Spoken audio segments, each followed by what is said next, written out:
mine's been on an excursion. Right? Okay.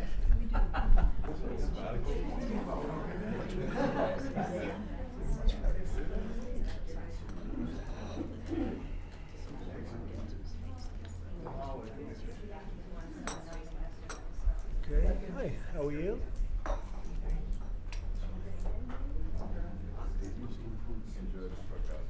Are you all ready? A lot of media, as usual. So thank you to the incredible members of my cabinet. They're doing a phenomenal job. Everybody pretty much agrees to that, including our newest member, Secretary of Homeland Security, Mark Wayne Mullen. Thank you, Mark.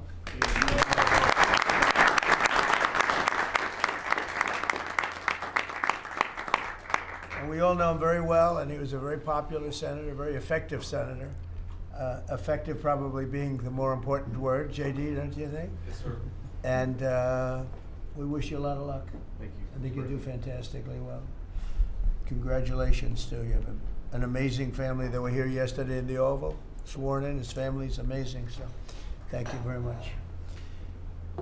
We're now on day 41 of the disgraceful Democrat shutdown of Mark Wayne's department. Congratulations. You came into a department that shut down by the radical Democrats, right? But Democrats are really punishing the American people. I saw today on one of the shows where they were interviewing people at the airport, and they're all angry at the Democrats. They're saying they're actually angry at Schumer. I didn't think anyone knew his name. One woman said, that Schumer is disgraceful. He's a disgrace to our country. But they're angry at the Democrats. They know what's happening.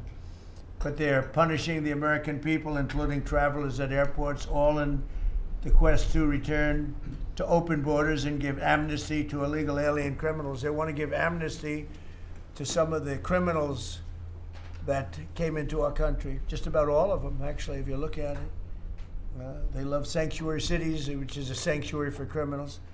They want to make sure they're taken care of. That's what we're fighting about. That's really what they're fighting. They don't talk about that, but that's what they're fighting about. They want to protect criminals. In many cases, 11,888 murders. Many of them, I will say, are gone now because of us. We got them out. But still have some left. Should have never happened, should have never been allowed to come into our country. But we're not going to let it happen. We're not going to let the Democrats get away with this stuff, and people are wise to them. So they need to end the shutdown immediately, or we'll have to take some very drastic measures. This morning I want to give an update on the Operation Epic Fury, which is an appropriate name because we are absolutely obliterating them. Over the past 3 weeks, we've been hitting Iran's military capabilities at a level that few people have ever seen before. People never knew there was such a capability. We have the strongest military anywhere in the world by far. I built it during my first administration, and I used it during my second administration. Unfortunately, because I'd rather not have to use it. But it's a display of force and precision and skill like nothing the world has really witnessed, although you got a pretty good witnessing of it in Venezuela also. And that was a smaller version of what we're doing now. We're crushing their missiles and drone stockpiles, destroying the defense industrial base. We've wiped out their Navy completely, their Air Force completely. We've wiped out a large percentage of their missiles. And the missile launchers, without the launchers, the missiles don't do any good. And we've knocked out probably close to 90% of the launchers, probably more than 90% of the missiles themselves. Between some they fired and more than they fired, we knocked out. We've also destroyed a lot of the factories. We're continuing to do that, but a lot of the factories where they manufacture the drones and the missiles. The drones, too, are way down, but the reason they're down is they go one way and they don't come back, because for the most part, we're shooting them down.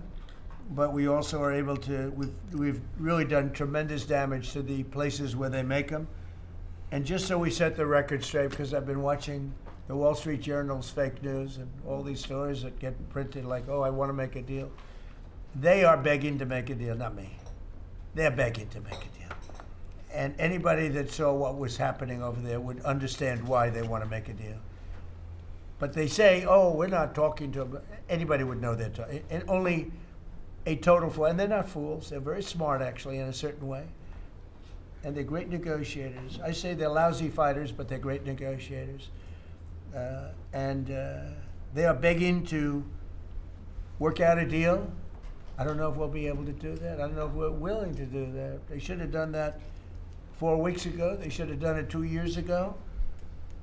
Or they should have done it when we first came into office, because 2 years ago they had free reign under Biden. Sleepy Joe, worst president in the history of our country. When he allowed to happen to our country at the borders, and even with a thing like this. But not just him. Every president for 47 years, every president should have done this. They should have done it a long time ago, because you cannot give lunatics a nuclear weapon, and they would have had a big one. It stopped really when we did the B-2, but even before that, the Barack Hussein Obama, what he did where he gave them the Iran nuclear deal, gave them free will toward a nuclear weapon. Basically, he chose Iran over Israel and others that didn't want him to do it. But I terminated that deal. Had I not terminated that deal, you would have had a nuclear weapon years ago, and it would have been used, guaranteed. And one of the reasons you know about the guarantee is because their neighbors were sort of like bystanders. They weren't involved very much.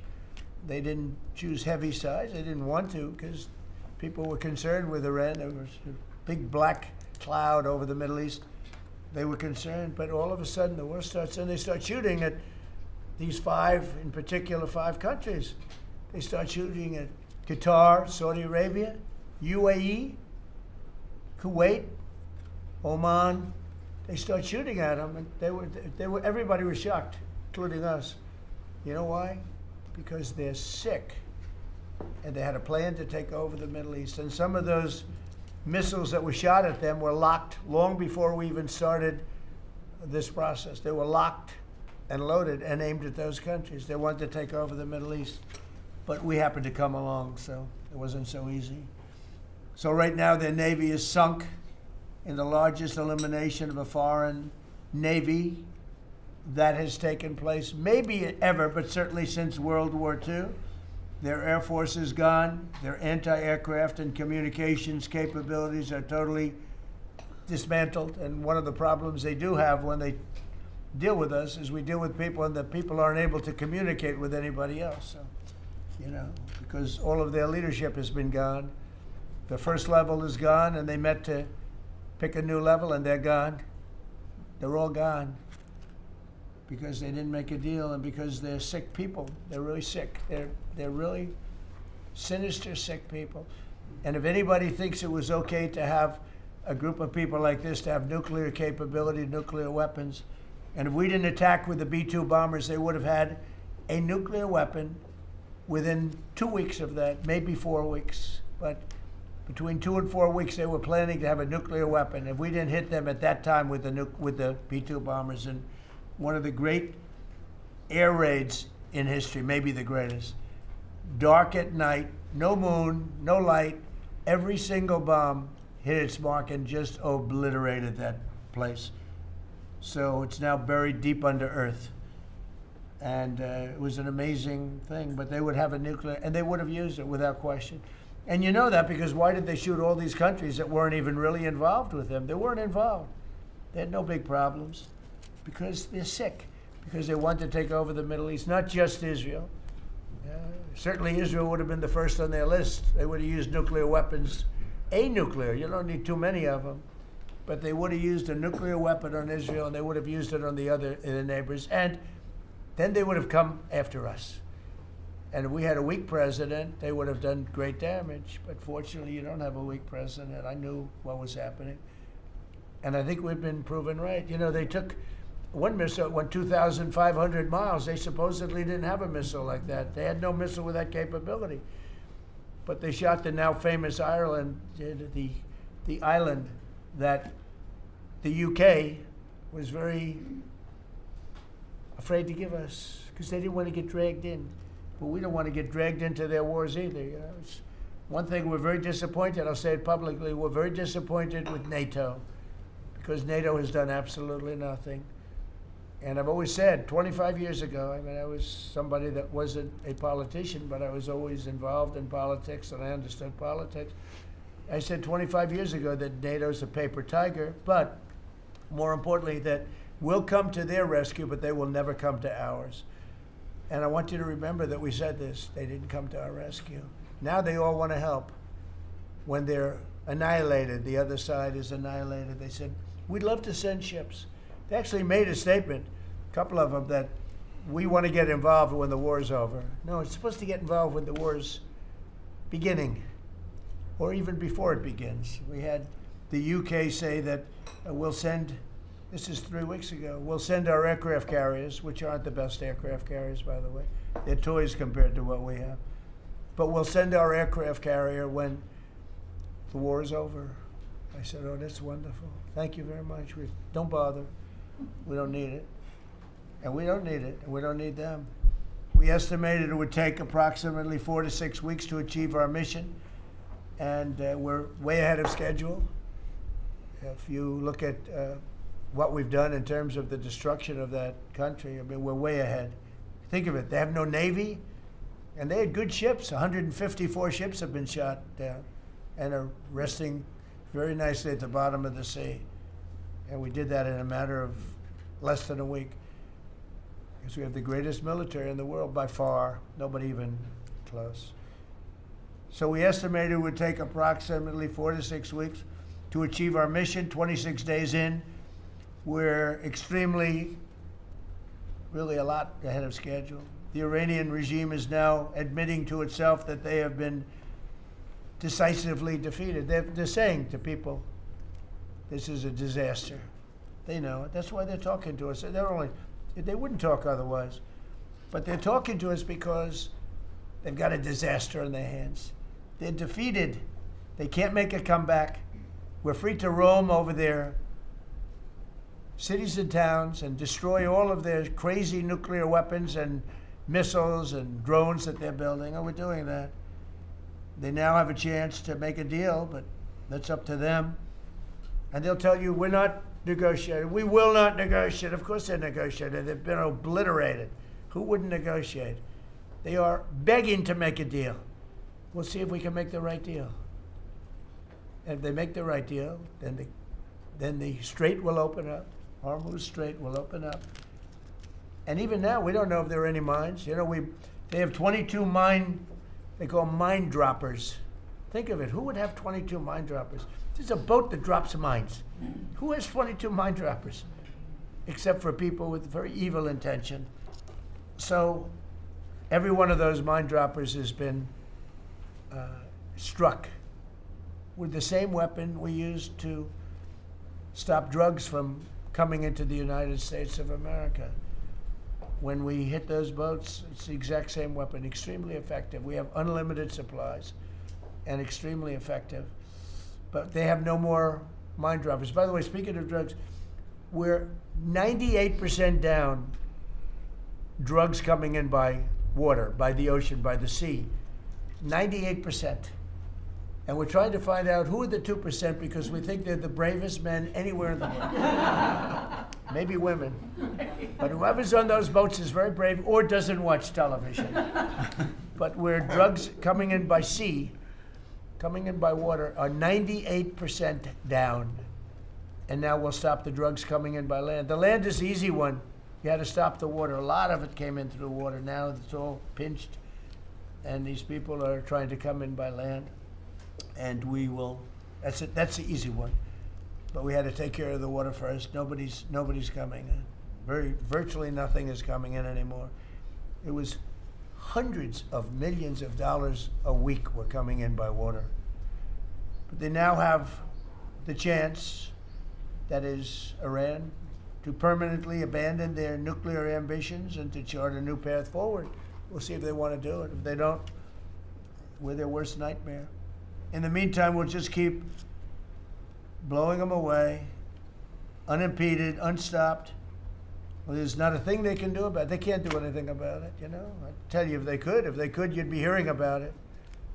You'd be hearing about it. You don't hear anything about it. They can't shoot our jets. We have the best We have the best military equipment in the world, no, not even a contest. You see that with Venezuela. They had other equipment, they didn't have ours, it didn't work.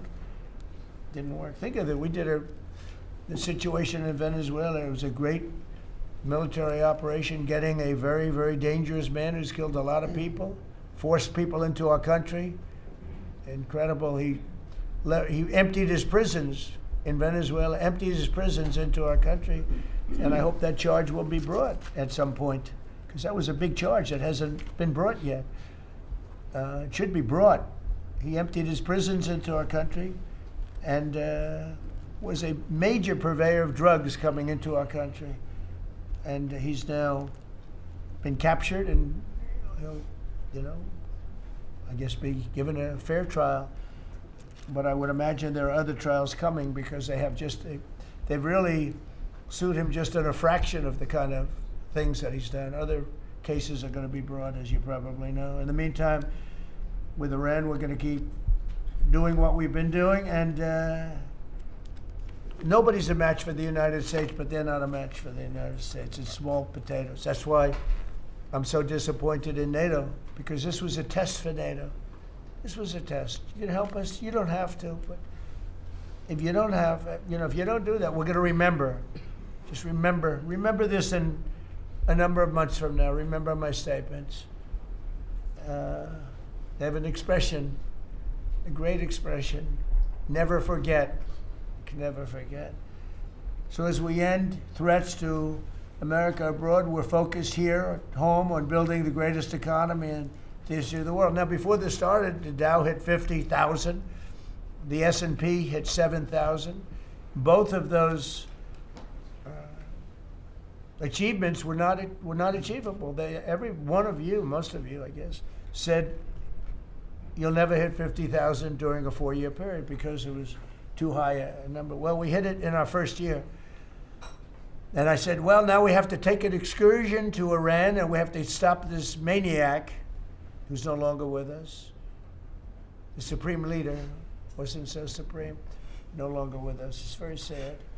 But we have to stop him from blowing up the world, blowing up the Middle East, and blowing up our country, and we did that.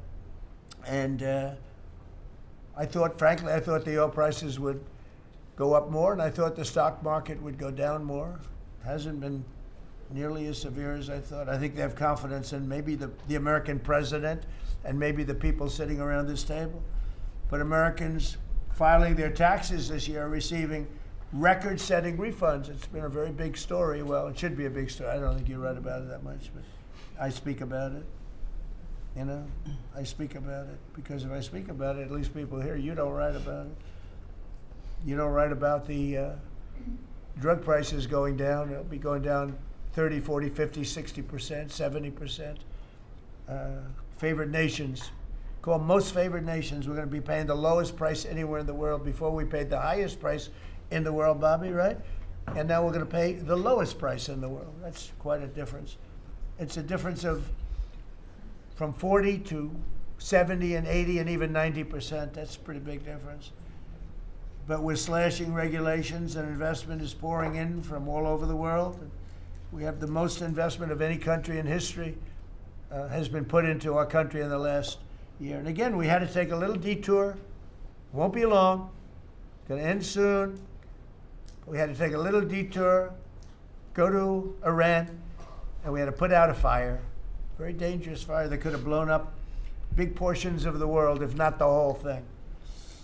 So tomorrow we'll be announcing a variety of actions that we're taking to support American farmers, who we never forget. We love the farmers. We gave them $12 billion out of tariff money. We had a tremendous amount of tariff money come in, and we continue to have. We've gone, as you know, the Supreme Court gave us a very unfortunate, foolish ruling, a ruling that gives the people that have ripped off our country for many years, gives them some money back. But it's one of those things. It's a terrible, terrible, horrible mistake they made, but it's okay because we have another method that's just as good. We'll use the other method. But because the tariff money has been so substantial, we gave our farmers, who have been mistreated by some countries, we gave them $12 billion, and they're extremely happy. And they deserve it. They've been great. They never complain. They just go out and they farm, and they wouldn't do anything different. They wouldn't trade jobs with any of you, except maybe some of the fake media. I don't know. Somehow I don't see that. I like their job better, actually. I love the farmers, so we gave them $12 billion.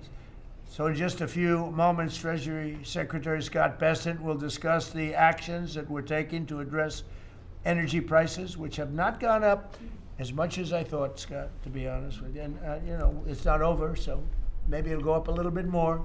It's all going to come back down to where it was and probably lower. And my predictions have been right. Trump was right about everything. They have a new hat. Trump was right about everything. It's pretty right. But Scott's going to address that. And I think before we go very much further, I want to ask Vice President J.D. Vance to say a few words about where we are with the situation. He's involved with Steve and with Jared on negotiations. And then some of the others will speak. We'll have Marco say a few words. Pete Hegseth, who was born for this role. I mean, he's doing a great job. They gave him a hard time. And now people, I'll tell you, somebody came up to me yesterday, gave you a very hard time, said, I made a mistake. Pete Hegseth is doing a good job. So when I tell you who, you're not even going to believe it. He said, Hegseth, he gave you such a nasty hard time. But you're doing great. And then Steve is going to speak, and Scott will speak last. And if we have any questions, we'll take some questions. You may have questions. I doubt it, but you may have some. So, JD, please. Yes, sir. Well, thank you.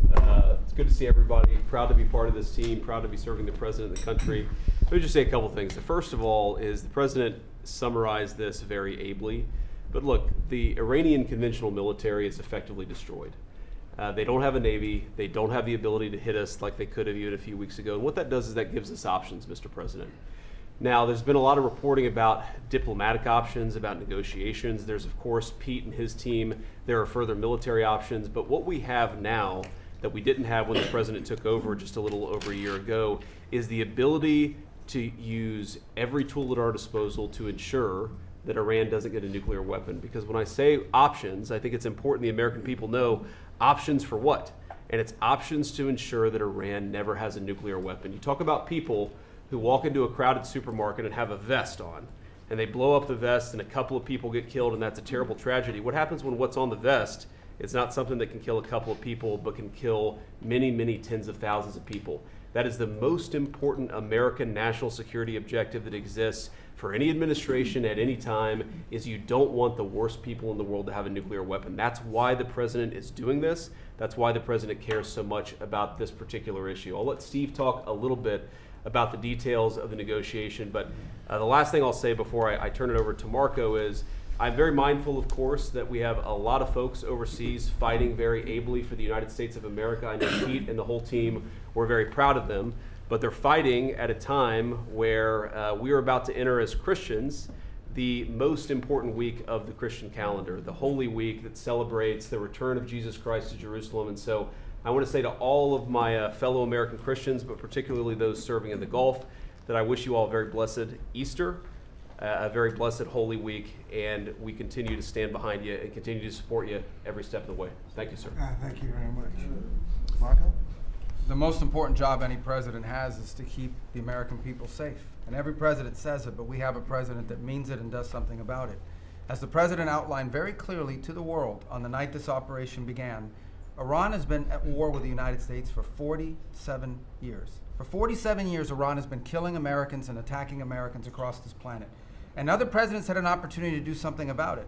And they all warned about how Iran was dangerous, but they refused to act. And this president's not someone that's going to refuse to act. He's not going to leave a danger like this in place. He's going to address it, and that is what he is doing. From the very first night of this operation, the president made it very clear. People like this, and now what I'm talking about is not the people of Iran. The people that run this country are radical Shia clerics. These are religious fanatics. Look what they are doing now. At their weakest point, this is the weakest Iran has ever been, and look at what they're doing. They're attacking embassies. They're attacking hotels. Imagine what these people would do if they had a nuclear weapon. That is an unacceptable risk for the world. By the way, the president's not just doing a favor to the United States and to our people. This is for the world. He defined very clearly on the first night of this operation what the goal was. We were going to destroy Iran's navy, and that is happening. We were going to, if it hasn't already happened, I'll let Pete speak to the specifics of it. We were going to destroy their missile launching capabilities. And we're well on our way to achieving that goal. We were going to destroy the factory so they couldn't make more missiles and more drones. And that is moving forward. Every single objective the president clearly laid out on the first night of this operation is being effectuated. Again, Pete will speak to the specifics of it. This has been an incredibly successful operation. Every day, it may not get covered because, we're unlike them. We're not bombing embassies and hotels. We're hitting military targets. But every day, the Department of War lets the drummer get wicked over every portion of Iran that has these military capabilities, and the results are going to bear fruit for the world. The world is going to be a safer and a better place when President Trump's mission here is achieved. And frankly, I think countries around the world, even those that are out there complaining about this a little bit, should actually be grateful that the United States has a president that's willing to confront a threat like this and not allow it to continue to persist. Because these people will kill as many Americans as they have a chance to do, and if they have a nuclear weapon, as the Vice President pointed out, they could kill millions of Americans in the future, and that is a risk that was not going to continue to exist as long as we had this president. Thank you, Marco. It's very interesting because yesterday I was watching, is it Anthony Blinken? And he was saying that they should have done it. But they didn't do it. Nobody did it. Nobody did it. For 47 years, Marco, that's the number, 47. I guess now it's 48 because we've been saying 47 for a long time. It's probably 48. But for 47, 48 years, every president should have done this. And some are saying now that they made a big mistake in not doing it, but we're taking care of business. Steve Woodcock, please. Mr. President, it is my distinct honor to be a member of your cabinet and to report to you and your team on our negotiations with Iran. Mr. President, you directed Jared and I to pursue a diplomatic resolution with Iran prior to Operation Epic Fury, which we did. However, it became quite clear during these meetings with the Iranian negotiating team that we could not make a deal that fulfilled your objectives of the following: no enrichment whatsoever, no chance of weaponizing whatsoever, decommissioning of Fordow, Natanz, and Esfahan, which you destroyed in Operation Midnight Hammer, no stockpiling of any material, which they flagrantly violated, turning all enriched material over to us, and a cutback in Iran's missile inventory and range capability of those same missiles. Throughout our meetings with the Iranians, we heard the following from them. The Iranians have the inalienable right to enrich. Then we heard they possessed enough 60% enriched material, 460 kilograms, to make 11 atomic bombs. Finally, we heard the following statement. They would not give up diplomatically what we could not win militarily. In other words, they were again miscalculating the success of Midnight Hammer, which was a total success. These are incontrovertible signs among many other signs, sir, that their regime had not given their negotiating team authority to make a deal required by you. We conferred with you and all the other members of your foreign policy team, Susie Wiles, Pete Hegseth, the chairman, Marco Rubio, JD, Scott Bessent, Chris Wright, John Radcliffe, throughout all of these negotiations, and we were repeatedly rebuffed on everything we asked for. I have no doubt that we exhausted all efforts on behalf of a peaceful resolution, as you directed. Jared and I both agreed that the Iranians were there to buy time until a weaker president arrived. This was a flawed strategy, as your clear direction was to never allow Iran to obtain a nuclear weapon today or any time in the future. Against that backdrop, and our compelling military successes in Epic Fury, we have had multiple reach outs from the region and others who want to play a role in ending this conflict peacefully.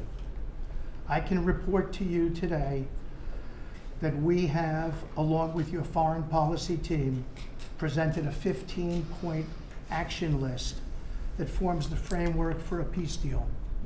This has been circulated through the Pakistani government, acting as the mediator. And this has resulted in strong and positive messaging and talks, as you just indicated to the press. But these are sensitive diplomatic discussions, and you have directed us to maintain confidentiality on the specific terms and not negotiate through the news media as others do. I can say this: we will see where things lead, and if we can convince Iran that this is the inflection point with no good alternatives for them, other than more death and destruction. We have strong signs that this is a possibility, and if a deal happens, it will be great for the country of Iran, for the entire region, and the world at large. Your policy of peace through strength is the most effective tool for a diplomatic resolution here, just as this policy was an effective tool in each and every one of all of the other conflicts you settled in your first year. Iran is looking for an off-ramp following your powerful threat on Saturday. Your indications that you are willing to listen to peace proposals have been well received. You have instructed us that your preference is always peace, and that we should make that our priority. We have delivered that message, sir, along with the 15 points for peace. Finally, we have told Iran one last thing: don't miscalculate again. Thank you very much. Everybody around this table is doing a great job. Pete Hegseth, please. Mr. President. I'll start kind of where you left off, Mr. President. Thank you for doing the work of the free world and having the courage to step up and stop the Iranian terror regime from holding the world hostage. That's really what it is. And 27 days ago, Iran had a modern military. Never in recorded history has a nation's military been so quickly and effectively neutralized. Operation Epic Fury is not an endless war. It's a decisive campaign with clear objectives to destroy Iran's offensive military capabilities and ensure they never obtain a nuclear weapon. This is stuff for the history books. This is stuff for legacy. Mr. President, you are acting now to ensure future generations do not have to live under the threat of a nuclear-armed Iran. However, you wouldn't know it if you listened to the dishonest hate Trump media, as you referenced. The folks here in the room, these cameras, they have a choice. You're either informing the American people of the truth or you're not. Because I hear it from my people every day. Behind every headline you write, there's a helicopter crew in the air. And behind every news banner you write, there's a battalion on the move. And behind every fake news story, there's an F-35 pilot executing a dangerous mission. My message to the media is get it right. This actually isn't something new to me. I may be a young guy, Mr. President, but I'm not a rookie in this realm. In 2007, I helped lead the surge, the public fight for the Iraq surge. Stood and watched people stand in the Senate and declare the war is lost before it even started. Who was that? It was Harry Reid. That was the Democrats and the media working hand in glove. Back then it was 3 years into a war. Now we're 3 weeks into an operation. But see, unlike Iraq, this isn't a tie. This is not parity. This is not chaos. This is success, pure American success, on plan, and as the president said, ahead of pace. Over 10,000 enemy targets destroyed, over 140, I think now you're right, Mr. President, over 150 naval vessels sunk, underground facilities destroyed, their defense industrial base in shambles, and overnight, not only do they not have a Navy, Mr. President, they no longer have a Navy commander. IRGC's Navy commander was killed overnight in operation. So no Navy leader. Now that here's the thing about the media though, if President Trump had not acted, you'd be screaming, why not? And now that he has taken decisive action, you're asking, well, why did you? It's the same old tired playbook, TDS in your DNA. but the hardworking, God-fearing, patriotic Americans out there know better. And you alluded to this, President Obama, Mr. President. Here's a fact that you don't hear on your networks that we know. Many of the Iranian military factories and bases that we're systematically destroying were paid for by the pallets of American cash that Barack Obama flew into Tehran under the Iran deal. You might call it an inconvenient truth. Iran took our money and turned it into weapons and bunkers and ammo. And now we're destroying those weapons, and you're righting, Mr. President, that grievous wrong. And make no mistake, we had to act. And our objectives are clear. No nukes, no Navy, and a complete dismantling of their missile program and defense industrial base. And as Marco pointed out, that mission, and the VP as well, has not changed since day one. Yet, 2 days ago, they shot 2 failed missiles on a target 4,000 kilometers away. For years, they told the world that their missiles could only range 2 kilometers. Surprise. Yet again, Iran lied. And to the world, I say London is 4,000 kilometers from Iran. Washington, D.C. is 3,300 kilometers from Venezuela, another country President Trump did something about that partnered for a long time with Iran. So you're telling us that Iran is not a threat to the world or to the U.S. President Trump knows better. And here's what success actually looks like right now. You mentioned it, Mr. President. A-10 Warthogs, if you know them, you love them, and Apache helicopter gunships are flying strike missions inside Iranian airspace and throughout the Strait of Hormuz at will. See, you only send these slow, low-flying, close air support platforms when the enemy has no meaningful air defenses left. Their presence is proof that Iran's air defenses are gone. Their command and control is shattered, their top leaders hiding in underground bunkers, while their mid-level commanders are being crushed in the field. The morale of their fighters plummeting, and we see that disconnect daily. They're privately admitting, as you said, Mr. President, very heavy losses. We know that. President Trump has given us a clear mission. Our capabilities are only going up and Iran's are plummeting. We are here to win, and we're full speed ahead. So, Steve, we appreciate your efforts. We pray for a deal, and we welcome a deal. And we have the ultimate deal maker to make it happen. But in the meantime, as I said yesterday, the Department of War will continue negotiating with bombs. War is negotiation by other means. And finally, I want to thank our incredible troops, our pilots, crews, sailors, refuelers, air defenders, the absolute best of America, the real 1% of our country. This president, President Trump, has your back. And I know this cabinet prays for you every single day, and we ask the American people to do the same as they continue in this mission. God bless. Thank you, Mr. Thank you President. very much. It's great.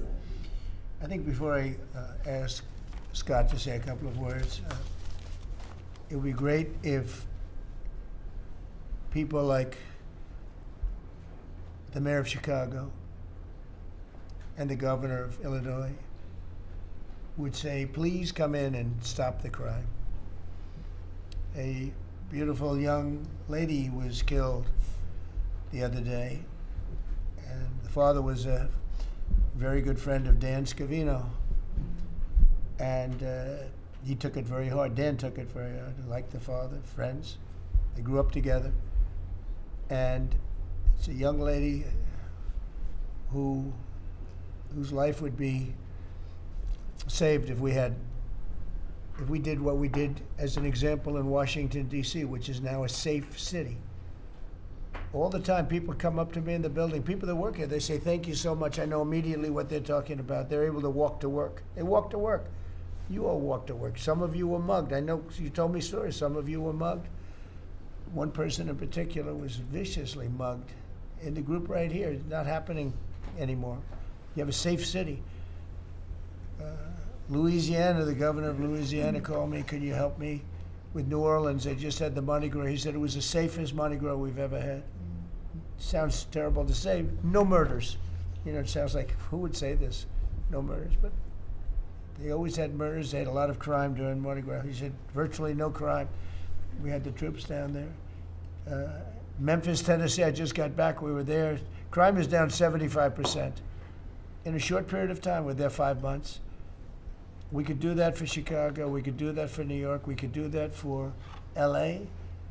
And we could do that for, frankly, San Francisco. I know they have a mayor who's trying very hard. He's a Democrat, but he's trying very hard. But we can do it much more effectively because he can't do what we do.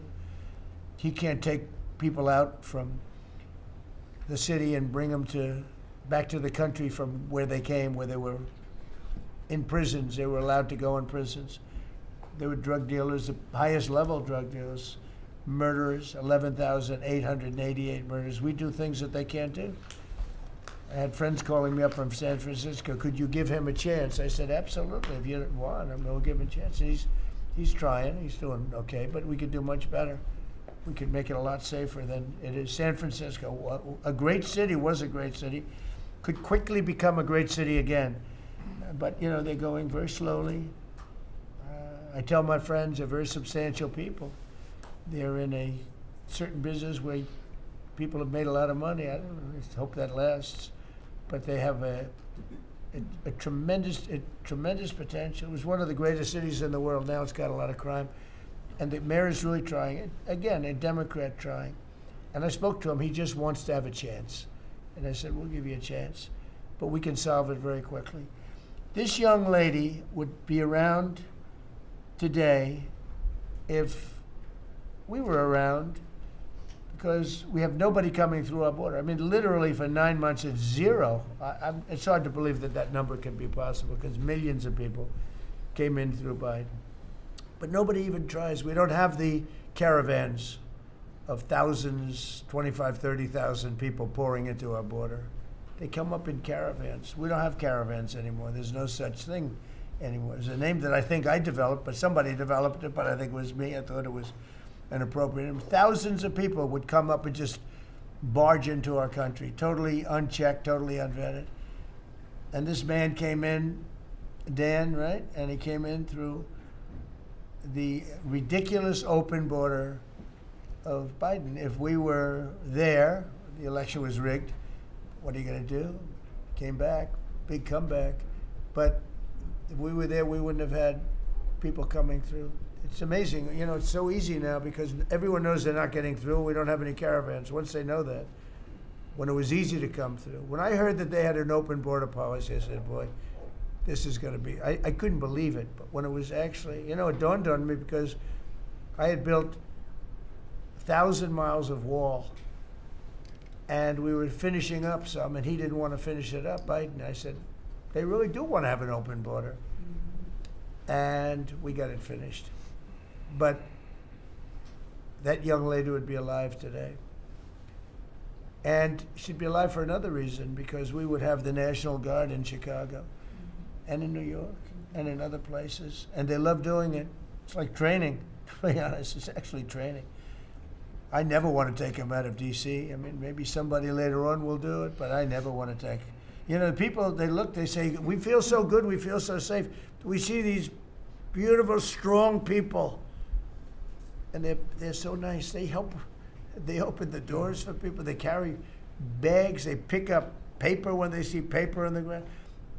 I looked at D.C. last night. I drove to make a speech, and I drove through, and I said, take me this way, take me that way. The city's clean. The fences are down. You don't have homeless all over your parks. I mean, we had parks. There was no room for anything else other than homeless. It's all clean and nice. And it'll be even more beautiful in a year from now. And we have some projects that are great. This ballroom is going to be something that's so beautiful for the city, so desperately needed by presidents. I mean, now it's no secret the military wanted it more than anybody. It was supposed to be secret, but it became unsecret because of people that are really unpatriotic saying things. But doesn't matter. Doesn't matter. It's going to be great. We're building an arc, a triumphal arc, which will be incredible for the city. Incredible. We're fixing up what was the Kennedy Center. You know, I was honored when the board changed the name a little bit. Actually, it shows that the Republican and the Democrats, they work together. It's really something we work together. So I think it's a great symbol, actually. But we're doing a lot of work. That building's ready to fall down. It's in terrible shape. We're closing it. We're going to open it with a bang, and less than 2 years. It'll come in under budget, ahead of schedule. That's what I do. It won't be like the Federal Reserve that's costing $4 billion or something thereabouts. Think of it, $4 billion. You know, it's amazing. I said to the group before, I said, everything I do, I get sued. I build under budget, ahead of schedule. I get sued over a ballroom that's going to be the most beautiful ballroom in the country, so desperately needed. You won't have to have tents sitting on the wet White House lawn. If it rains, you get wiped out, to honor the president of China or the president of France or the president of somewhere. You could have the greatest. We get sued by the National Trust for Historic Preservation. They don't know what they're doing. Then I just found out we got sued by that group and another group, I guess, on the fixing up of again, I'll use the old name, Kennedy Center, because they're not fixing up Trump Kennedy. It's going to be beautiful when you add the name Trump, but we got sued, and all I'm doing is fixing it up. We're fixing broken marble. We're putting on a roof because it leaks like a sieve. We're fixing steel that's broken. It's the same building, same exact building. We're fixing. It's going to be beautiful. It's going to be so beautiful and safe. It's actually unsafe. You had some of those columns on the outside that were painted a fake gold. Now we painted them a beautiful white color, beautiful cream white. It's beautiful. Everyone said it's so much more beautiful now. Instead of a cheap, you can't imitate gold. See, I'm a gold person. It's all real stuff. You can't imitate it. Someday they'll discover a paint that will look like gold, and the guy's going to be the richest man in the world. But you can't imitate real gold. It just doesn't. That's 24 karat, which is what this building deserves. But think of it. I get sued because I'm fixing up the Trump Kennedy Center. We're going to make it gorgeous and safe. We're fixing new windows, new this, but just all fix up. I got sued by preservationists. But you know who they didn't sue? The man that took this beautiful Federal Reserve building. That's small, much smaller than the hotel I built. I built the Waldorf Astoria Hotel down the road. And it was a beautiful job for $201 million. It's bigger, I think, than the Federal Reserve building. And it's got rooms and bathrooms, and it's not like just an open office space, which is much cheaper to build. Think of this. I hear he's going to be over $4 billion for a little building. He doesn't get sued by anybody but me. I sue because it's either somebody's very crooked, which has to be, because what happened to all that money? You can't sue. I would have done that building for $25 million. It's going to cost maybe $4 billion, and we have a great new person coming in to take over the Fed. And Kevin may not ever have an office. Because I don't know if they're going to be able to build. I passed that building the other day. It's a see-through. You know what see-through means? There's no walls up. And they're going to spend. But the National Trust for Historic Preservation, which is a joke, by the way, they didn't sue that building. They didn't sue anybody. But they sue me, and I build. And by the way, my buildings, it's all donations. Rich people and people are putting up the money. Zero taxpayer dollars. Is that right, Scott? Zero taxpayer dollars. This stuff is all done for free, and I get sued. This can only happen to Trump.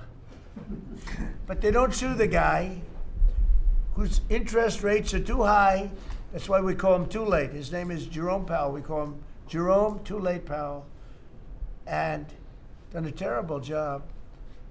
He suffers from Trump derangement syndrome, as he probably should, because I hit him pretty hard. But so I don't blame him. But they don't sue a man who has taken this gorgeous building, ripped it down from the inside, taken ceilings that are as beautiful as you've ever seen, taken the ceilings down instead of leaving them, taking walls down that were 2 feet thick of solid concrete and plaster, replacing them with 6-inch walls with no insulation. I said, let me ask you, are you going to put insulation in? No, it's not in the budget. Oh. Insulation costs $5. Now you're gonna hear the guy next door. If he's next door to me, I'll be able to hear his military plan. I'll know exactly. If Lutnick is in there, I'll say, oh, I know exactly what Lutnick's got planned. It's the craziest thing I've ever seen. They've ripped this gorgeous building apart, and you can never build it again. I could, but it costs a lot of money. But a normal person can never build. So you're gonna have crummy little walls, a flat little ceiling eventually, but right now you don't have anything. And nobody sues this guy. And then when Jeanine Pirro, working with Pam and others, has the courage to sue to find out what happened to maybe $4 billion and a building that may never be occupied by Kevin Warsh. He may never get there. We're gonna have to find him some space in the White House. We'll put him in the basement of the ballroom. But when, now think of it, when Jeanine Pirro and Pam and the group, when they bring the suit, it's like, oh, this terrible thing. And then we have a judge that attacks us. So we've got to get our priorities straight, you know. It's a very sad thing that's happened with the Fed. And then just one other thing very quickly, you have Gavin Newsom in California Railroad. That's 100 times over budget. It's out of control. It was supposed to go from the middle of San Francisco to the middle of LA. Well, now it stops way short of both. It now goes into areas that nobody ever heard of. It's billions and billions of dollars over budget, years and years, maybe decades late. And that's why we have a country that has a lot of problems, you know. We have incompetent people. It's all people. Think of this, Federal Reserve, I would have had that building done for $25 million. I would, if I did it, if it was up to, somebody else would have done it for more. So maybe 50. But you could have done that building, if it was properly done and planned, you would have done that building for, I would have done it for $25 million, and it would be better. It would be better. See this pen right here? This pen is an interesting example. It's the same thing. So this pen is very inexpensive, but it writes well. I like it. But I can't have the pen the way it was. You know what it is. I don't want to give them too much publicity, but they do treat me well, Sharpie. So I came here, and they have $1,000 pens. And you know, you hand pens out, you're signing, and you hand them out. You're handing them to all these people. Sometimes you have 30, 40 people. And they were $1,000 a piece. Beautiful pen, ballpoint. 1,000. It was gold, silver, gorgeous. But I'm handing out to kids that don't even know what they're doing. What is this, Mommy? It's kids. They're getting a pen for $1,000. They have no idea what it is. And I feel guilty because I'm like, you know, I'm by nature, I don't, you know, it's the government. I love the government like I love myself economically. I want to save money. So I'm saying, this is crazy. And it had another problem. They didn't write well. So I take it out. And I sign, and there's no ink. And I got all you people looking, and you're saying, there must be something wrong with Trump. And I'm signing, and there's no ink in the pen, and it costs $1,000. This one, I called the guy. I said, I'd like to use your pen, but I can't have a gray thing with a big S on it, saying Sharpie. As I'm signing a $1 trillion airplane contract to buy brand new fighter jets, brand new B-2 bombers, of which we just ordered plenty. I can't do that with the press. Use your pen, but I like the pen the best. But I'll sign it. I could do like Biden did, you know, give it to somebody else to sign, or an auto pen, or maybe sign it separately in another room. But I can't use your pen.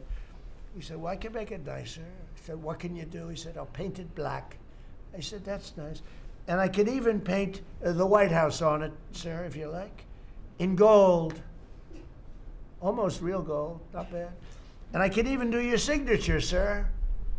And by the way, this was not staged. I just saw the pen sitting there, and I thought of this as an example of how $25 million spent by me at the Federal Reserve Building would be a better job than $4 billion that they're spending. And you know, one of the things that Kevin Warsh told me, he said they ripped down the nicest building. I don't know what building they're talking about. They ripped down a building, Scott, right? Kevin Warsh said it's the most beautiful building in Washington. He said the most beautiful space. They ripped it down. Why did they do that? I don't know. Do you know what he's talking about? Is it true? Yes, sir. They ripped it down. We have a moron at the Fed. Who wouldn't be lowering interest rates right now? But I want to thank Janine Pirro and Pam and her group for having the courage to bring this suit. And I believe that the contractor on that job is probably one of the richest men in the country right now. I believe that it's not possible to spend that kind of money. 3 billion, 4 billion, nobody knows, nobody has any idea what it is. But it's over 3 billion, and it's probably going to be over 4 billion by the time they finish. And it may never get finished. Unless I take it over, I'll get it finished. But it can never be what it was. It's never going to have those beautiful ceilings. It's never going to have those incredible walls. The walls were 1.5 feet thick of solid masonry. They ripped them down for no reason. And I just gave you the story. And just to finish on this one, so I told that story to somebody and said, yeah, but it's not the same thing. I said, you're right. This one is better. It writes. So the guy said to me, you don't have to pay me, sir. I'll give them to you for nothing. I said, no, I don't want that. Let me pay you. I want to pay you. No, sir, you don't have to. You're the President of the United States. He was shocked. The head of Sharpie gets a call. I don't even know who the hell he is. He said, is this really the President? He said, no, you don't have to pay me, sir. This is such an honor. I said, nope, I want to pay you. And he said, what would you like to pay? I said, how about $5 a pen? He said, that's all right, whatever the hell we agreed to. Peanuts. As opposed to 1,000. And these were $1,000 pens. And we were giving them out. Sometimes, you were there for signings. I'd have 30, 40 people standing behind me. I'd give out 40 pens to people. Then somebody would say, could I have a couple extra? This way I go like this. Here, you want 5? Here, I'll take 5. But the bottom line is, they're better pens. It's a business story. So for $5, could be 0, but for $5, I get a much better pen than for $1,000. And I can hand them out. And actually, they become hot as a pistol. So what can I tell you? With that, could I give it to, please, a man who's done a great job at Treasury, Scott? Good luck, Scott. Well, sir, as always, you're a tough act to follow, but that is very illustrative. Your economic leadership has made our military mission possible. Mr. President, national security, as you always say, is economic security. Your leadership has shown the American people that there is no prosperity without security. That our mighty military on one side, but the U.S. economic strength is fighting off this evil regime. The Iranians believe they are fighting a two-front war. It is the military war that our great warriors are prosecuting, but on the other side, they are trying to take control of the global economy through a choke point that we believe does not exist and that we will overcome. Your historic Operation Epic Fury seized a generational opportunity to demolish a regime that has coordinated over 4 decades of global terror and claimed thousands of American lives. Many people, especially the Democrats, underestimate the will of the American people for short-term volatility for 50 years of safety that we are going to have on the other side of this. And I believe energy prices will be lower, inflation will be lower before we had the appearance of security, which is not real security. Now, the American people and the world will have absolute security. Through your maximum pressure campaign, Treasury has worked to uncover all financial lifelines through the regime and cut them off. You gave that order last March. This was not something that happened overnight. This is something that has been contemplated for almost a year. The Iranian financial system collapsed in December. We have systematically weakened Iran's ability to fund operations and procure weapons, and that required months of preparations. Threats to American national security have no place in the global economic system. The oil market is well supplied. We have taken actions to ensure oil supplies stranded at sea are made available to the global market. Your bold actions like the Development Finance Corporation's Maritime Reinsurance Program in conjunction with Central Command will soon provide shippers through the Gulf region with a level of security we have never seen before. Mr. President, We are starting to see more and more movement in and out of the Gulf today, and this is more than yesterday, and this is the beginning. I am confident that shipping traffic will continue to increase on a daily basis even before we secure the straits. Turning to the home front, the U.S. economy remains strong. We had a strong economy thanks to you. We are the best insulated in the world thanks to your energy efforts in term 1 and term 2. The U.S. is an energy superpower. American workers' purchasing power is finally being restored. The latest figures indicate robust real compensation increases. We are starting to see the working family tax cuts benefits bearing fruit this tax season. 44% of tax returns have claimed at least one of your signature policies: no tax on tips, no tax on overtime, no tax on Social Security, deductibility of auto loans. The average tax refund is up more than 10% for working Americans. The economy you vitalized through your pro-growth policies is well positioned to withstand these temporary disruptions. The United States dollar has reasserted itself as a safe haven asset. The US dollar has appreciated since the hostilities began because everyone knows, thanks to your efforts, the US economy is the best position in the world and capital is flowing in. Efforts to reprioritize economic security are ensuring the United States remains secure, resilient, and prepared for the challenges ahead. As we approach the 250th anniversary, America will never be safer and more secure militarily and economically. Thank you. I just want to ask you a question. Is this guy Central Casting? I'm looking at him. I'm in Treasury. He might not be so good for war. I don't know. Pretty good. No, I'm looking pretty good too. I'm looking at this guy. He's Central Casting. Even the glasses are perfect. Where do you get those glasses? I think I'm going to get glasses like that. That's beautiful. Great job. That's really good. No, he's done a great job, and you all have. Proud of you all. Do you have any questions? Yes, Mr. President, are you going to go in for the uranium? Like, how do you secure Iran and? Let's that's assume I a was nuclear or I weapon? wasn't. Why would I ever answer a question? Can you accomplish your What goals kind of a without it? question? Am I going to go in for the? Oh yeah, I'm going in. We're going in tomorrow at 3 o'clock. How could you possibly ask a question like that and expect an answer? I don't know, but I don't know. I think you're a friendly person too. It's just such a ridiculous question. Mr. President, yes, Mr. President. Please. Thank you, Mr. President.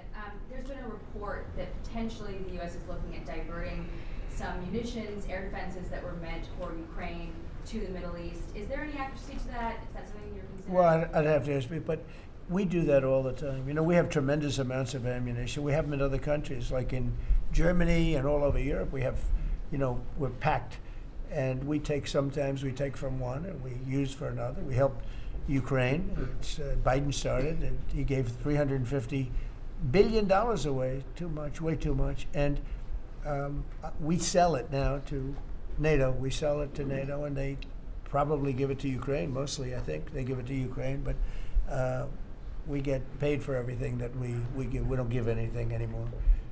It's a tough situation, that whole Ukraine situation. Very, very tough. We're working very hard on getting that one solved.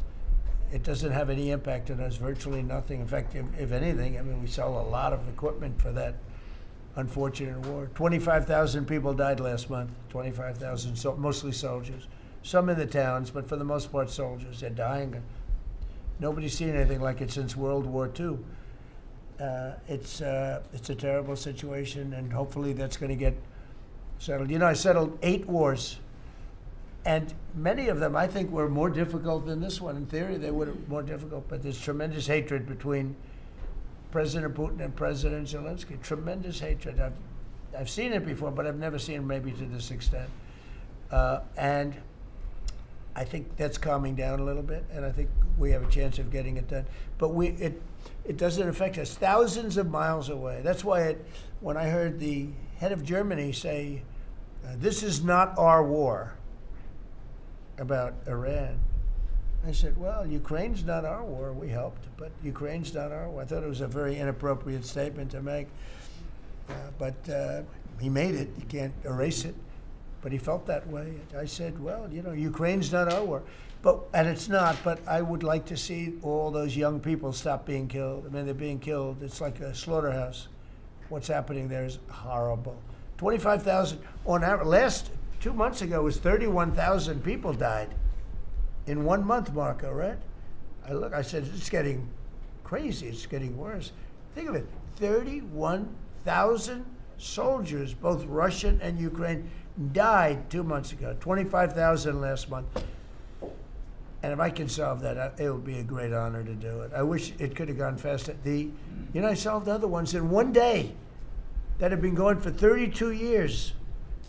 We stopped one that was starting, it was already started, India and Pakistan, and the Prime Minister of Pakistan, a very fine gentleman, said President Trump solved something that was going to cost 10 million lives. That was going to cost a lot of lives, 2 nuclear nations. And those were complicated, but we got them done quickly. This one is, it's a shame. And the only reason I'm doing it, frankly, is because I want to stop death. I want to stop the death from happening. I think I'm going to go with a man that I've missed, Brian. I haven't seen you in a long time. I miss you. He's been in a very strange location. I don't know. He's had a strange thing happen. But anyway, go ahead, Brian. Well, good to see you too. Actually, good to see the new car cabinet doing one. Good to see you too.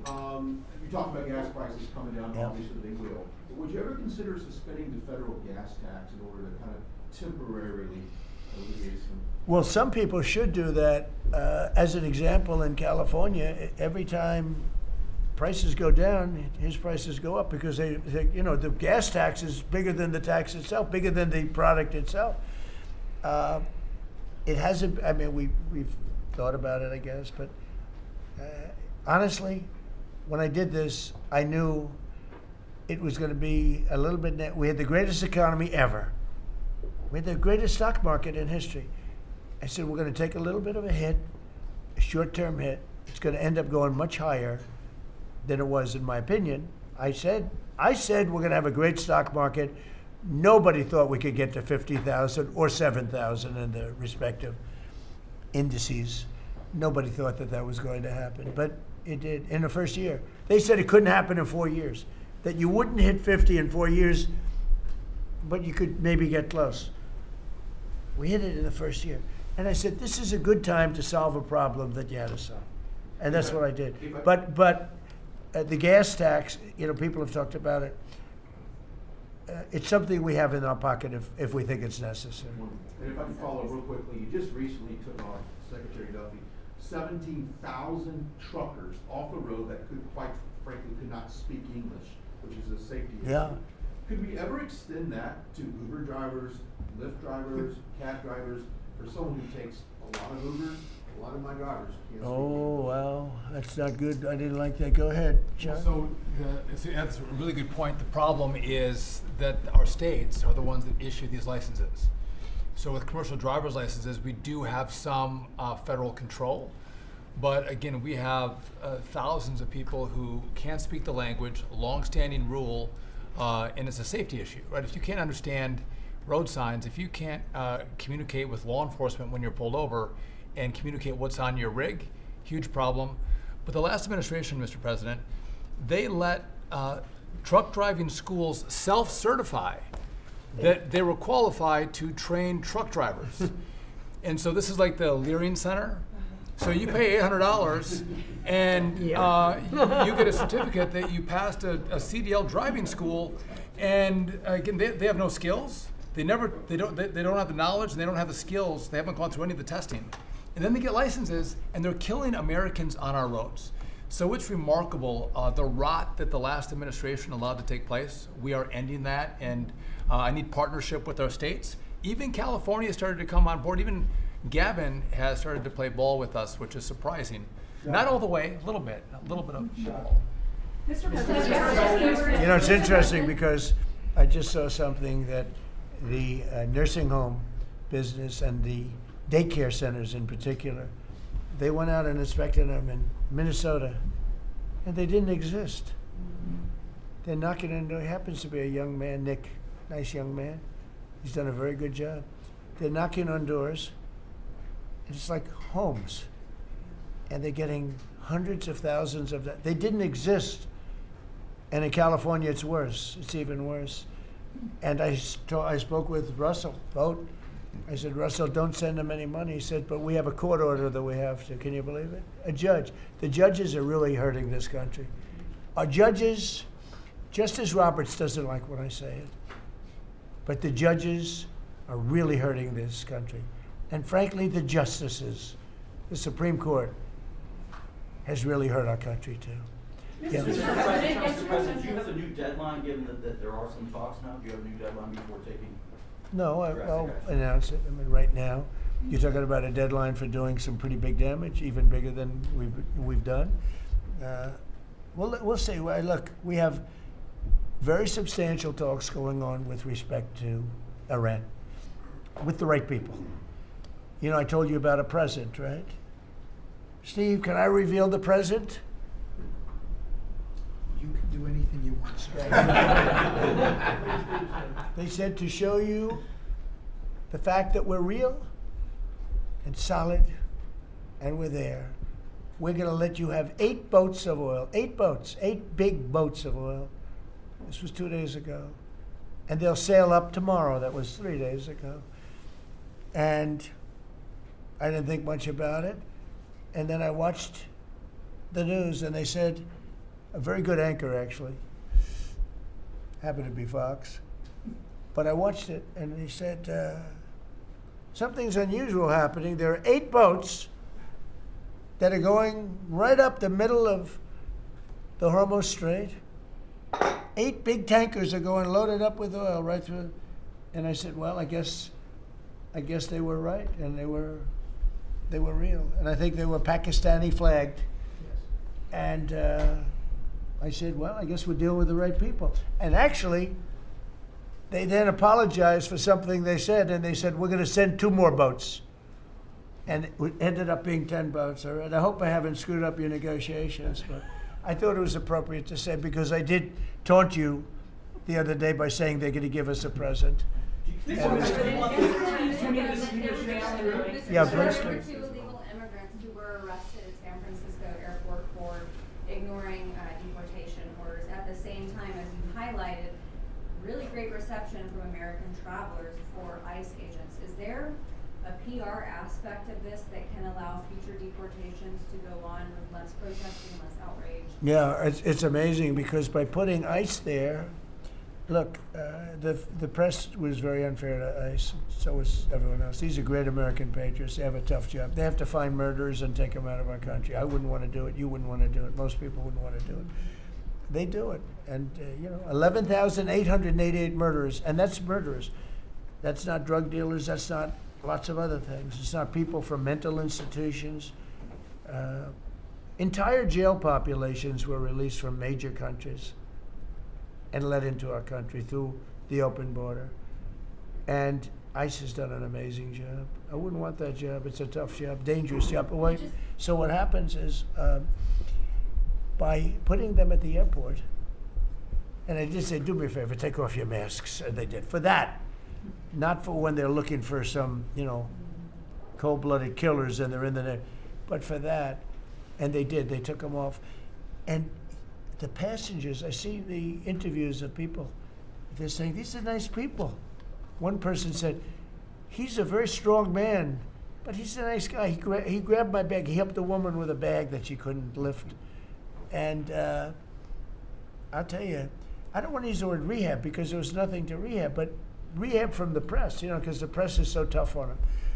And these crooks in Minnesota, these crooked politicians and dirty cops. They're dirty cops, they're dirty politicians. Waltz is a dirty, crooked politician. The Attorney General is a crooked guy. He's no investigations, and I hope JD's going to do a great job. He's in charge of it now with somebody who's very talented. But I think it's easy stuff. They say $19 billion, think of it, is missing. $19 billion. If we would solve half of the fraud problem, Pam, in this country, we would have more than a balanced budget. We'd have a surplus. And in the case of Minnesota, it's very Somalia oriented. Think of it, these people come from a crooked country, disgusting country, one of the worst countries in the world. Acknowledged to be one of the worst countries in the world. Some people say it's the worst. They have no money, they have nothing. They come to our country, low IQs, and they rob us blind. Stupid people. And they rob us blind because we have crooked politicians and we have dirty cops. The Attorney General's a dirty cop. It's my opinion. It's only my opinion. And something should be done about him. Let's see what kind of job he Mr. can President, do. yesterday you said that you hate mail-in ballots. Excuse me? Should Iran be able to charge a toll for the Strait of Hormuz? They're charging some vessels to go through. Oh, yeah. Well, should they be able to? Yeah. I mean, they shouldn't be able to, but they're doing it a little bit. I don't know. Look, their capability is a lot less than it was 2 weeks ago.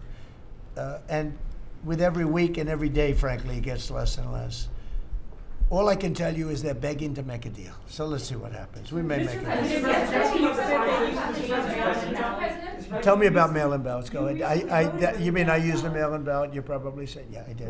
You know what? Because I'm president of the United States, and because of the fact that I'm president of the United States, I did a mail-in ballot for elections that took place in Florida, because I felt I should be here instead of being in the beautiful sunshine taking. You were in Palm Beach, sir, the last few weekends. That's right, and I decided that I was going to vote by mail-in ballot because I couldn't be there, because I had a lot of different things. But you know, we have exceptions for mail-in ballots. You do know that, right?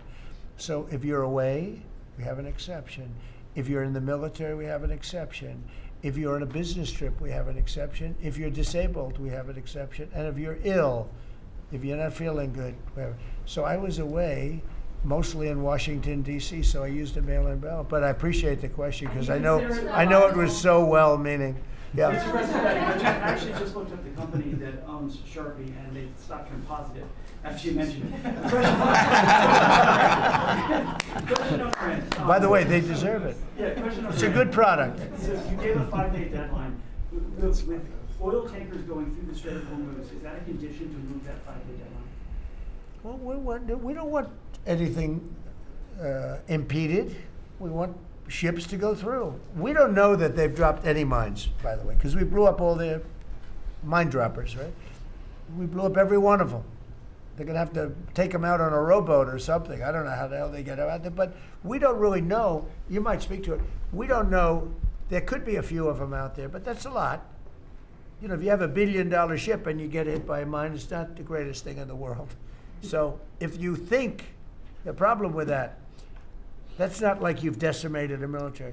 If you think there may be a mine, that's a bad thought, and it stops things up. How are we doing in that regard, Peter? Mr. President, you're right. We have so heavily degraded their coastal defense capabilities and their naval capabilities that any strategic or operational attempts to do those types of things are extremely limited. And we continue to move over the top of that. Now, whether Iran makes a wise choice or not to try to execute that is part of how this deal comes together. But with every passing day, the military pressure that we're putting on them lessens their ability to really hold that militarily at issue. I mean, the problem with the issue of the Hormuz Straits is this: we've decimated them as a military.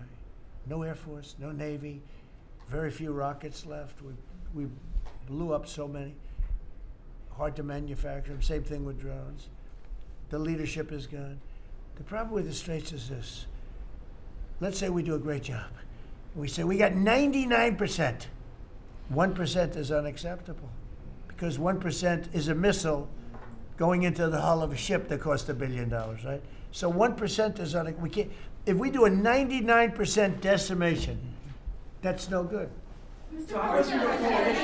So it's really, you know, a little bit. But I have a feeling it's going to clean up pretty quickly. I can just say this: they want to make, and I probably hurt our little negotiation. It gives them a little impetus to say, well, I wish you didn't say that. But they said yesterday that we weren't negotiating with them, and now they admit that we were negotiating with them. So they want to make a deal. The reason they want to make a deal is they have been just beat to shit. Are you thinking of taking control of Iran's oil? It's an option. I mean, I wouldn't talk about it, but it's an option. Is that something you thought about? Well, in Venezuela, we've done very well working with Venezuela, certainly. And we've taken in billions and billions of dollars. And by the way, Venezuela is doing better right now than they've ever done in the history of their country. And it's sort of like a joint venture. But the United States has made a lot of money, Marco, right? With it. Do you want to talk about that for a second? About Venezuela? Yeah. Yeah, I mean, I think Venezuela in the first 2 months of this year generated more revenue from oil sales than they had most of all of last year. But the money's not being stolen anymore, and it's being held in a U.S. Treasury blocked account. And to the extent it's flowing to the Venezuelan government, it's going to help people, like fund hospitals, pay teachers. It's not And we being get a stolen. lot of it, and they got more than they have in many years. Think of it. We get a lot of it. We have a deal. We get a lot of it. We had 100 million, think of this, 100 million barrels we took in the first 2 weeks. 100 million barrels. That's a lot of oil. It's a lot of ships.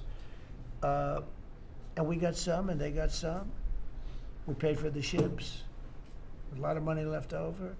And Venezuela has done better now with us. Call it a partner, call it whatever you want. We've made a lot of money, and they've made a lot of money. We've paid for the cost of that military hit many, many times over. And we've only just started. Our relationship with Venezuela has been amazing. The people, actually, I'm the highest polling person. And in other words, after the presidency, I think I may go to Venezuela and run for president against Delcy. I may run against Delcy. It's an option. No, they like me in Venezuela, but it's an option for me. It's a wonderful option. Yes. There's some reports that Gulf allies are concerned about winding down the war too soon and potentially leaving Iran. Well, they'd probably like us to stay, but the concern if we don't stay, look, it's a beautiful thing about airplanes that go 2,000 miles an hour is you can get back there very quickly. If we don't stay, we're going to be protecting them. We know, they've been very good. Hey, Qatar, Saudi Arabia, in particular, Qatar, Saudi Arabia, UAE, the three of them, Kuwait, Bahrain, they've been 100%. Now, in all fairness, they could have gone the other way. They were surprisingly missiled. They were shot at. Nobody ever thought they'd be shot at. UAE had 1,400 missiles aimed at them. Fortunately, they had the greatest anti-missile weapon in history, called the Patriot. Almost every single missile was shot down. We had an incident recently where 101 missiles were shot at a certain thing that we own that's very valuable. 101 missiles going 2,000 miles an hour. Out of the 101 missiles, every single one of them was shot down in midair and fell into the ocean. It's amazing technology. There's nobody has equipment like we have. Is it even possible to wind down your war while Iran still has that enriched uranium? Is it even possible Well, to you're wind down? going to have to see, but, I think we're in just very good shape. We're roaming. You know what we're doing? You know the word roaming free? We're over their skies with the most beautiful planes you've ever seen. Roaming free, there's not a damn thing they can do about it. And it would be nice if, like the fake news New York Times, which writes so fake, and the Wall Street Journal is terrible, terrible. I mean, I read a story today that I'm desperate to make a deal. If I was desperate, he'd be the first to know. Pete, let's get the hell out of there. I'm the opposite of desperate. I don't care. I want to know. In fact, we have other targets we want to hit before we leave. We're hitting them on a daily basis. No, I don't talk about you. I can't talk about specifics. A lot of people said that wouldn't matter. Maybe it does matter. Who knows? But I wouldn't talk. It's like the question this young lady asked. Sorry about I embarrassed her. I don't want to embarrass you because I think I think she's a friendly reporter, so I'm sorry. But I can't say what we're going to do because if I did, I wouldn't be sitting here for long. They'd probably, what is it called, the 25th Amendment? They'd institute the 25th Amendment, which they didn't do with Biden, which is shocking. The question is, Venezuela safe enough to leave the region? Because Steve said that they've got enough uranium to make 11 bombs. That's a very scary thing. So. Well, it's again, I can't talk to you about that. You're asking me a question. You're essentially saying, will I go in and do something? I can't talk to you about that. Mr. President, you're looking at a coalition of ships to help, more ships to help Yeah. protect tankers. How close are you to getting that coalition? Well, we have a coalition for them, but they should have been up here a long time ago. And you know, they're affected. The amazing thing is we don't need the Hormuz Strait. We don't need it. We don't need it at all. We have so much oil. Our country is not affected by this. We have twice the amount of oil as Saudi Arabia or Russia, and soon it'll be 3 times the amount. Chris, do you want to speak to that for a second? And that's correct. Our total oil production is greater than Saudi Arabia's plus Russia, and more than we consume in the United States. So we're the largest. Pretty Yeah, good. pretty You know what they call it? Drill, baby, drill. Mr. President, Another topic? Anything else you want to say? Well, and same thing for natural gas. We went, before your first term, we were the largest exporter of natural gas in the world. Today, we're just by far the largest. I mean, we're the largest importer. Now we're by far the largest exporter, and it's growing rapidly this year. New facilities are coming online. New production's ramping up. We're doing an So- amazing job. We get a lot of help from that man right over there. He's getting approvals done quickly and very environmental. He's an environmentalist, actually. He does a great job, but he gives you a fast approval or rejection. Do you have anything to say? Well, back on Venezuela, where Chris and I have both had a chance to be there, I literally think they're going to put a statue to President Trump. And I'm not being, it's not a political statement, it's an I actual hope thing. so. That would be a great honor. No, because it's like they view President Trump like Simon Bolivar. He's the liberator of a country, and this is a country where they love American baseball. You look on the street, they're wearing NBA jerseys, and Delcy and her team working with us, getting back. Chris and I both experienced, it was the first time in Venezuelan history that they had the free press allowed to come on to essentially where the White House, the Palacio Miraflores. And it was an emotional thing for people that had been for 20 years had never had a chance to be there. So whether it's and then production, it's showing up in production. The American companies that are coming back, most of those American companies have many American Venezuelan team members. One company in Houston's got 600 Venezuelan Americans that know more about reviving that industry. So their GDP is it 1/4 of what it was before? They want to get back. They remember what it was. Their production on oil production is climbing towards 50% increase just in the 3 months we've been here. That flows to American refineries on the Gulf Coast, lowering the price of gas in America. So it's a Forget that. When are they going to do the statue? The hell with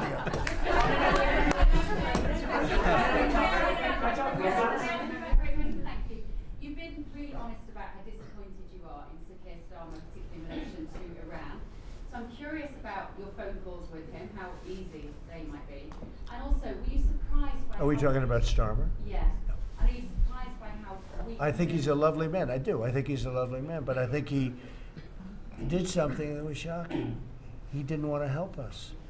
And maybe in particular that country, we were the longest bond, the longest ally.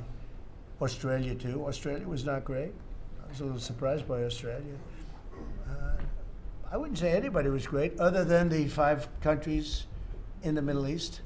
We never really had very much support. We spend trillions of dollars supporting countries, and this is Little League. This isn't the big league deal. This is sort of Little League pool for us. Look, we decimated them in a period of a week. In the first week, it was over. In the first few days, it was over. I think the Navy took us 3 days to essentially annihilate that. They weren't there. So if there's ever a big one, which I hope there's not, but if there's ever a big one, I don't think they're going to be there. And that's not fair. And we have to remember that as a country, because we spend trillions of dollars protecting Europe, protecting the countries of NATO. They weren't there for us for small time. This is small time. You know what? Venezuela is a big deal, but it's not the big one. They weren't there. So what makes you think they'd be there if we needed them for something? And your prime minister was not there, as you know. He was there after we won. He said, we'd like to send some ships. I said, we already won. We don't need them anymore. But can you explain why he was reluctant to help? Why he what? Why he was reluctant to help with Iran?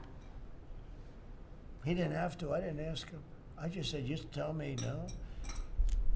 I mean, we're always going to be there, or at least we were. don't know about anymore, to be honest with you. I have to be honest. We were always there when they needed help. We always would have been there when they needed help. I mean, think of it. We're there to protect Europe from Russia. In theory, it doesn't affect us. We have an ocean, big, fat, beautiful ocean. But we're there to protect NATO, to protect them from Russia. But they're not there to protect us. It's ridiculous. It doesn't make sense. I tell you, a lot of people were big NATO people. I was never big. It was okay. I got them to pay 5%. By the way, they haven't paid it yet. You know that. You know, I got them to pay 5% from 2% to 5%. They didn't pay it yet. I got them to pay up to 2% because they weren't paying the 2%. Then I got them to pay 5%, which they should be at. And we had a lot of, oh, that was great, great. Oh, only Trump could do it. But the problem is they haven't paid. Because if you look at the numbers, they haven't paid yet. So we were there for them, but they were not there for us. Did we need them? No. I never thought we needed them. I was more doing a test. I said, I really would love to have you come up. Bring your boats. You can sail through the beautiful Hormuz Straits, and you can protect people that are being shot at. They didn't do it. And that's small potatoes. Do you understand what I'm saying? Yeah, Go ahead. I was just going to say, does it affect the state visit with the King that you're going to have in April? Are you looking forward to that? With the king? With the King coming here? No, he's a friend of mine. He's a great gentleman. As you know, he honored me and our country. He really honored our country. But we had an amazing time. I've known him as Prince Charles. I know him as King Charles. I'm proud of him. He's fighting a tough battle. He's tough. I think he's a fantastic. It has nothing to do with that. It's different. But he's gonna be here very soon, as you know. We're gonna have a state dinner. It's gonna be great. But I was very disappointed when the Prime Minister said, I won't be able to. It started with the island that the indigenous have claimed away from your country. And for some reason, you went for it. And all of a sudden, indigenous people that never saw the place, they never saw it. He was afraid that we would do something to insult, because he's a liberal. That's the way they think. Mr. President, And when we needed the island to land that beautiful B-2 bomber, we were told we can't use it. We'd have to fly back to Missouri, which is a 17-hour flight, as opposed to a couple of hours. And I said, you gotta be kidding. Not good. They made a big mistake. Mr. President, is the Friday deadline for Iran, is that pushed back now, or, and if not? I don't know when is yet. the second I don't know. decided? Mr. Witkoff and JD and Jared will tell me whether or not they think it's going along. And if it's not going along, maybe not. And we have a lot of time. You know what? It's a day. In Trump time, a day, you know what it is? That's an eternity.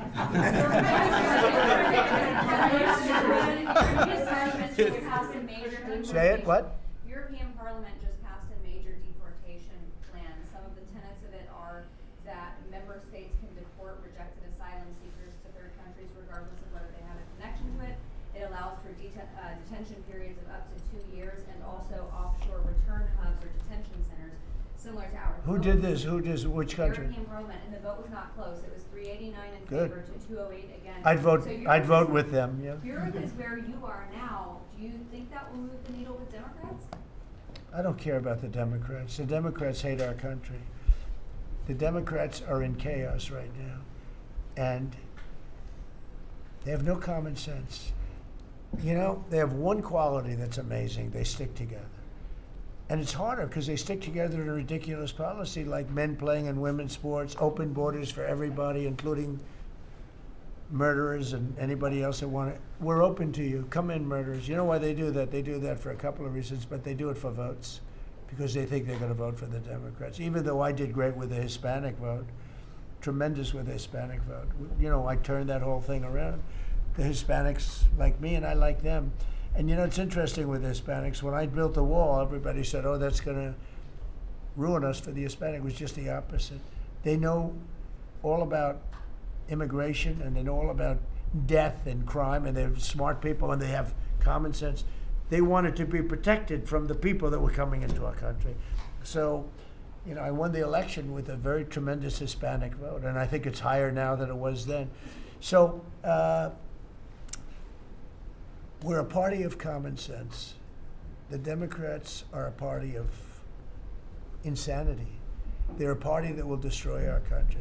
If I didn't win this election, I believe our country would have been destroyed by now. 1 year, that's all it would have taken. If you had Kamala or Sleepy Joe, either one, it wouldn't have mattered. They're the same thing. Two sleepy people, two stupid people.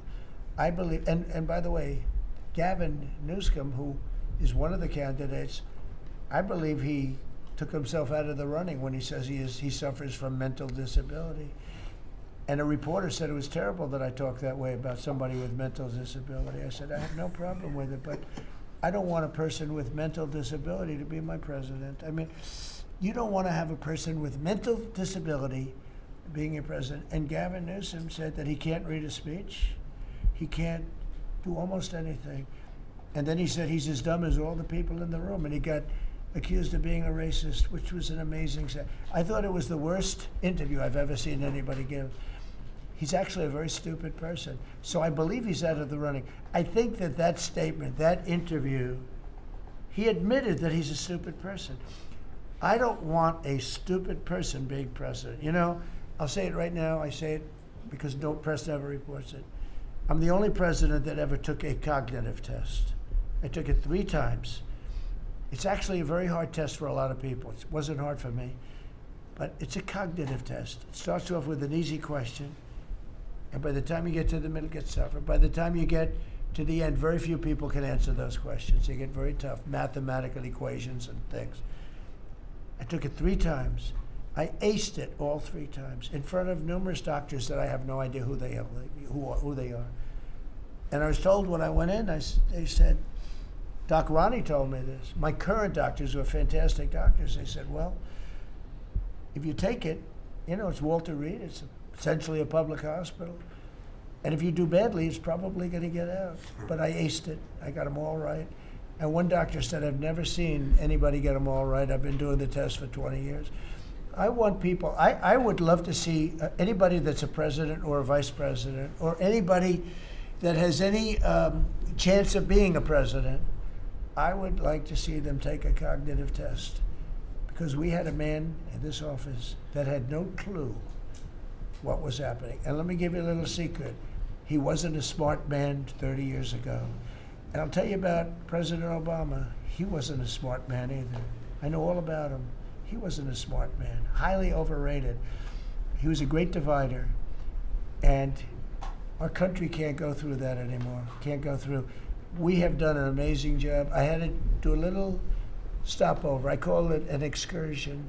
I had to do a little stopover in Iran, and we had to knock the hell out of them because our country would not have been safe. The world wouldn't have been safe. I've done a great favor for the world. The world has not been reciprocal, because when I told NATO, where we give billions and billions of dollars, trillions over the years, I said, do you mind coming up and giving us a little hand with the streets? Send up some.